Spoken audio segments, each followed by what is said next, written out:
नमस्कार, स्वागत आहे परत एकदा हायफाय एज्युकेशन सर्व्हिस या यूट्यूब चॅनलवरती। 3 मेला नीटची एक्झाम झाली, त्यानंतर एक्झाम कॅन्सल होऊन परत 21 जून रोजी परत री एक्झाम घेण्यात आली। री एक्झाम घेतल्यानंतर काल म्हणजे जवळपास 24 तारखेला जो एक्झाम झाली त्या एक्झामचा आन्सर की जो आहे तो रिलीज करण्यात आला। तर बरेचसे विद्यार्थी आन्सर की बाबत आणि ॲडमिशन प्रोसेस बाबत कन्फ्यूज आहेत, त्याबद्दल बरेचसे प्रश्न किंवा बरेचसे डाऊट आपल्याकडे फोन किंवा मेसेजच्या द्वारे येतात। ते सगळे आपण आपल्या यूट्यूबच्या चॅनलच्या माध्यमातून ते सगळे आपण क्लिअर करणार आहोत।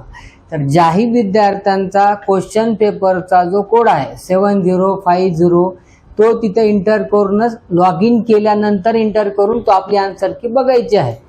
त्यानंतर नीटचा जो रिझल्ट आहे येत्या 10 ते 15 दिवसांमध्ये नीटचा रिझल्ट येऊ शकतो। रिझल्ट आल्यानंतर सुरुवातीला जी ॲडमिशन प्रोसेस किंवा ॲडमिशन काउन्सिलिंग जी आहे ती MCC द्वारा सुरुवात करण्यात येईल, म्हणजे ऑल इंडिया काउन्सिलिंग।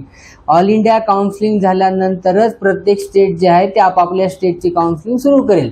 MCC काउन्सिलिंगच्या द्वारे देशभरातील जेवढे काही गव्हर्नमेंटचे कॉलेज आहेत त्या सगळ्या गव्हर्नमेंट कॉलेजच्या 15% जागा आणि डीम कॉलेजेसच्या 100% जागा भरल्या जात असतात। याचा शेड्यूल आल्यानंतरच प्रत्येक स्टेटचा ॲडमिशन काउन्सिलिंगचा शेड्यूल येत असतो।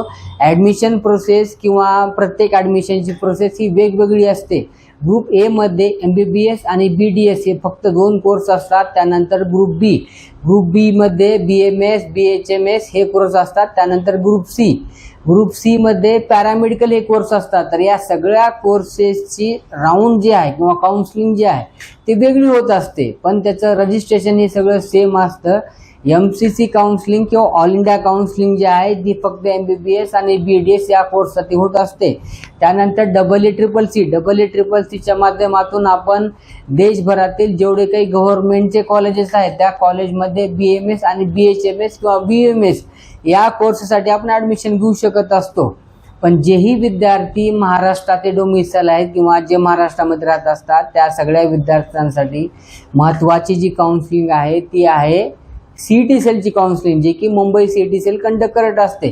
त्या विद्यार्थ्यांनी किती जरी नीटचा स्कोर असेल तरी सुरुवातीला रजिस्ट्रेशन करणे महत्त्वाचं आहे। रजिस्ट्रेशन केल्यानंतरच आपण कुठल्या ना कुठल्या पद्धतीनं राऊंड असेल, मॅनेजमेंट कोटा असेल किंवा इन्स्टिट्यूशनल राऊंड असेल त्या राऊंडसाठी आपण पार्टिसिपेट करू शकतो किंवा ॲडमिशन घेऊ शकतो। जर तुम्ही या काउन्सिलिंगमध्ये पार्टिसिपेट केलं नाही किंवा रजिस्ट्रेशन केलं नाही तर तुम्हाला कुठल्याच पद्धतीने महाराष्ट्रामध्ये ॲडमिशन घेता येत नाही।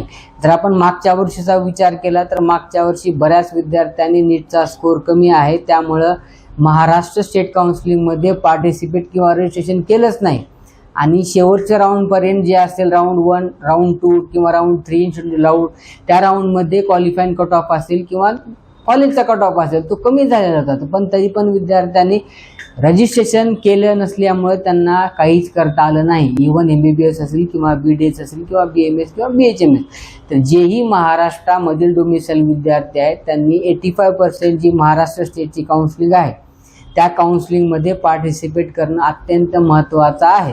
नीटचा स्कोर कितीही असो, किती जरी असला तर तुम्ही पार्टिसिपेट करणं महत्त्वाचं आहे। जसं ग्रुप A, ग्रुप B आणि ग्रुप C नुसार काउन्सिलिंग झालं असते त्याच पद्धतीनं फॉर एक्झाम्पल जर आपल्याला BDS किंवा BHMS किंवा BMS साठी ॲडमिशन भेटत असेल तर आपण पॅरामेडिकलपर्यंत आपण जाऊ शकतो, पण ते कधी जाऊ शकतो जर तुम्ही पार्टिसिपेट केलं असेल तर आपण जाऊ शकतो। त्यामुळे सगळ्यात महत्त्वाचा मुद्दा जो आहे काउन्सिलिंग सुरू झाल्यानंतर किंवा निकाल लागल्यानंतर जे महाराष्ट्रामधील जी स्टेट काउन्सिलिंग आहे 85% only for domicile in Maharashtra state त्या विद्यार्थ्यांसाठी ही काउन्सिलिंग खूप महत्त्वाची आहे। कारण जे विद्यार्थी महाराष्ट्रामधील डोमिसाइल आहेत किंवा जे महाराष्ट्रामध्ये राहत असतात त्यांच्यासाठीच फक्त ही काउन्सिलिंग असते, बाकी कुठल्याच विद्यार्थ्याला या काउन्सिलिंगमध्ये पार्टिसिपेट करता येत नाही। त्यामुळे ह्या काउन्सिलिंगमध्ये जवळपास सगळ्या विद्यार्थ्यांनी पार्टिसिपेट करणं महत्त्वाचं आहे। पार्टिसिपेट करणं महत्त्वाचं आहे म्हणजे फक्त रजिस्ट्रेशन करणं, तुमचा नीटचा स्कोर कितीही असू द्या, मग नीटच्या स्कोरच्या बेसिसवरती पुढे चालून क्वालिफाईंग कट ऑफ असेल किंवा पर्टिक्युलर एखादा कॉलेजचा कट ऑफ जर कमी झाला किंवा IQ कोट्यामधून जर फीस कमी झाली तर तुम्ही तिथे ॲडमिशन घेऊ शकता ना। पण तुम्ही जर पार्टिसिपेट केलं नाही किंवा रजिस्ट्रेशन केलं नाही तर तुम्हाला कुठलाच ऑप्शन भेटणार नाही महाराष्ट्र स्टेटमध्ये, only for Maharashtra domicile student. त्यानंतर ज्याही विद्यार्थ्यांना सपोज महाराष्ट्र स्टेटमध्येच MBBS BDS BMS करायचं आहे, त्या विद्यार्थ्यांना जर महाराष्ट्र स्टेटमध्ये जर ॲडमिशन मिळत नसेल राऊंड 1 राऊंड 2 किंवा राऊंड 3 किंवा IQ कोट्यामध्ये, महाराष्ट्र स्टेटमध्ये IQ कोट्यामध्ये ॲडमिशन करत असताना जेवढी काय फीस आहे त्याच्या फीसच्या 3 पट फीस भरावं लागते किंवा 2 पट फीस भरावं लागते. आणि पर्टिक्युलर एखादं कॉलेज, आपण सुप्रीम कोर्टाची न्यूज ऐकली असेल, त्या न्यूजमध्ये असं सांगितलेलं आहे की एखादं प्रायव्हेट कॉलेज असेल तर एखाद्या प्रायव्हेट कॉलेजला तुम्ही गव्हर्नमेंटच्या फीसनुसार किंवा गव्हर्नमेंट कोटानुसार तुम्ही अप्लाय करू शकत नाही. ह्या गोष्टी गव्हर्नमेंटनं क्लिअर केलेलं आहे. त्यामुळं जर तुम्हाला दुसरा ऑप्शन निवडायचा असेल अदर स्टेटचा, तर अदर स्टेटचं सुद्धा काउन्सिलिंगमध्ये तुम्हाला पार्टिसिपेट करणं, रजिस्ट्रेशन करणं हे महत्त्वाचं आहे.